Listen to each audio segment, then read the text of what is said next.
Quais são os próximos planos da sua bancada? Hoje é festa da bancada de esquartejo. Vamos todo mundo pra casa do goleiro Bruno no Lago Norte. Vai ter show da Flor de Lis e os Cambal. Hoje é muita orgia e motosserra, foda-se. Não, senhor deputado, eu me refiro em termos de lei. A lei?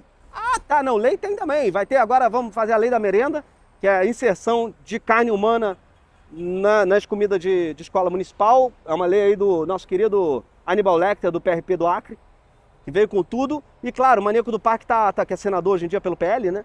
Ele tá com um projeto bacana de anistiar torturador da ditadura militar.